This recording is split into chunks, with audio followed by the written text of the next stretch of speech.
La terre est la terre de Dieu, et la chamelle est la chamelle de Dieu, et Dieu est celui qui donne naissance aux plantes. Alors quelle excuse avez-vous pour l'en empêcher pendant que vous prenez son lait autant qu'il vous suffit?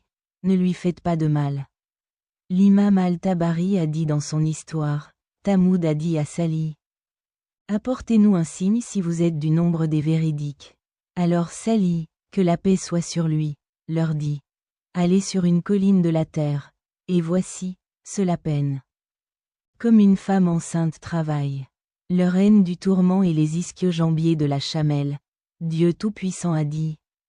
Alors ils paralysèrent la chamelle et prirent conscience de l'ordre de leur Seigneur et dirent: Ô Salih, apporte-nous ce que tu nous as promis si tu es du nombre des messagers. Sourate Al-Araf. 77. Il a été rapporté sur la raison de son meurtre que si elle passait à côté de leur bétail, elle serait éloignée d'elle. Alors que cela prenait beaucoup de temps pour eux et leur incrédulité en faveur du prophète, que la paix soit sur lui. Devenu grave, ils décidèrent de la tuer pour qu'elle prenne de l'eau tous les jours, et on dit qu'ils furent tous d'accord pour la tuer. Et à propos des garçons, j'ai dit, et c'est le sens apparent de la parole du Tout-Puissant, alors ils lui ont menti. Ils l'ont paralysé, alors leur Seigneur les a punis pour leurs péchés et l'a rendu égale. Sourate Ash-Shams. 14. Et lui, gloire à lui, dit-il. Alors ils paralysèrent la chamelle. Il tribua donc cela à toute la tribu, ce qui indiquait que tous en étaient satisfaits, et Dieu le sait mieux. Les spécialistes de l'interprétation ont rapporté que la raison de son meurtre était qu'une femme parmi eux appelée Unaïssa, fille de mouton, était une vieille infidèle. Et elle était l'une des personnes les plus féroces en inimitié envers Salih, que la paix soit sur lui. Et l'argent et la beauté, et elle était sous un homme musulman de Tamoud.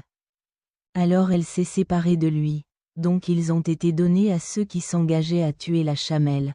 Alors elle a appelé un homme appelé Al-Abab. Alors elle s'est offerte à lui s'il paralysait la chamelle, mais il a refusé. Alors elle a appelé un de ses cousins appelé Moussada. Alors il lui a répondu à cela. Rouge, bleu, petit, prétendant qu'il était le fils d'une femme adultère, et elle lui dit: je te donne celle de mes filles que tu voudras, à condition que tu castras la chamelle. À ce moment-là, Kadar ben Salif et Moussada ben Mouarey partirent, et 7 hommes les suivirent, et ils devinrent 9 hommes, et ce sont eux dont Dieu Tout-Puissant a dit.